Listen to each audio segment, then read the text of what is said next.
पुण्यात एकनाथ शिंदेंचा काँग्रेसला धक्का आहे। काँग्रेसचे माजी आमदार रवींद्र दंगेकर आज एकनाथ शिंदेंच्या शिवसेनेत प्रवेश करणार असल्याची लोकशाही मराठीला खात्रीलायक सूत्रांकडून माहिती मिळते।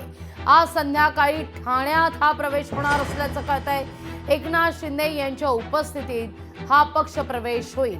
गेल्या काही दिवसांपासून दंगेकर पक्षाला सोडचिठ्ठी देणार अशी चर्चा सुरू होती, पण आता मात्र सेनेत प्रवेश करणार असल्याचं खात्रीलायक सूत्रांकडून कळतंय। अखेर काँग्रेसचा हात सोडून दंगेकर हाती धनुष्यबाण घेणार आहेत अशी चर्चा जोर धरते। या सगळ्याविषयी अधिक माहिती घेण्याकरता थेट जाते पुण्याला आपले प्रतिनिधी अमोल धर्माधिकारी यांच्याकडे। अमोल, याआधी सुद्धा अशा चर्चा सुरू झालेल्या होत्या, त्यावेळी रवींद्र दंगेकरांना आपण जेव्हा सवाल उपस्थित केला की काँग्रेसचा हात सोडणार का, त्यावेळी मात्र मी आहे त्या पक्षात खुश आहे असं ते म्हणत होते, पण मनात बरंच काही चालू होतं आणि त्या अनुषंगानं आता मात्र धनुष्यबाण हाती घेणार यावर शिक्कामोर्तब होताना दिसतंय का? नक्कीच आणि आज हा पक्षप्रवेश आहे तो रवींद्र दंगेकर यांचा होणार आहे। संध्याकाळी 6:30 वाजता ठाण्यामध्ये एकनाथ शिंदे यांच्या उपस्थितीमध्ये हा पक्षप्रवेश होईल। सुरुवातीलाच काही महिन्यांपूर्वी रवींद्र दंगेकर यांनी मुंबईमध्ये एकनाथ शिंदे यांची भेट घेतलेली होती आणि वैयक्तिक कामासाठी ही भेट होती असं त्यांनी सांगितलेलं होतं। मात्र त्यानंतरच या सगळ्या चर्चा आहेत त्या सुरू झालेल्या आहे।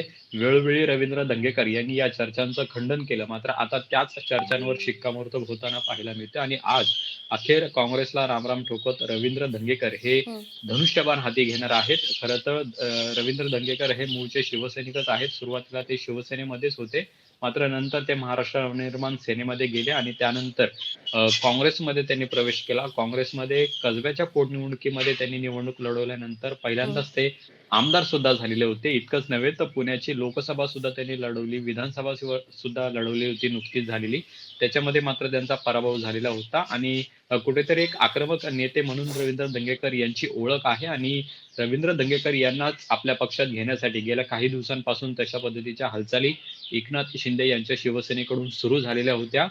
स्वतः उदय सामंत असतील यांनी सुद्धा वारंवार रवींद्र दंगेकर यांची भेटीगाठी घेतलेल्या होत्या आणि त्यामुळे अमोल, पण प्रश्न हा निर्माण होतोय, रवींद्र दंगेकर आता शिवसेनेत पक्षप्रवेश करणार आहेत असं तर आता खात्रीलायक सूत्रांकडून कळतंय। मध्यंतरी मात्र चर्चा होत असताना विलंब नेमका कोणत्या कारणामुळे झाला, का इतका वेळ पक्षप्रवेशाला लागला, काही मागणी रवींद्र दंगेकरांनी ठेवलेली होती का, या सगळ्यावर सुद्धा चर्चा होतीये।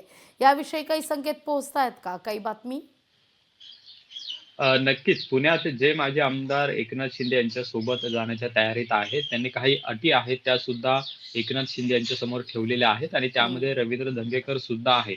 पुण्यातील लक्ष्मी रस्त्यावर रवींद्र दंगेकर यांची एक खासगी मालमत्ता आहे जी सध्या वादामध्ये सापडलेली आहे। वक्फ बोर्डाची ती जागा आहे असा आरोप राजकीय नेत्यांकडून केला जातोय आणि त्यामुळे कुठेतरी त्या जागेचा जो प्रश्न आहे तो सुटावा या मागणीसाठीच त्यांनी खरं तर एकनाथ शिंदे यांची मध्यंतरी भेट घेतलेली होती, कारण एकनाथ शिंदे हे नगरविकास मंत्री आहेत आणि त्यामुळे कुठेतरी हा प्रश्न आहे तो रवींद्र दंगेकर यांचा सुटलेला दिसतोय किंवा तसा शब्द त्यांना दिलेला दिसतोय आणि त्यामुळेच एकनाथ शिंदे यांच्या सोबत जाण्याचा निर्णय दंगेकर यांनी घेतलेला दिसतोय।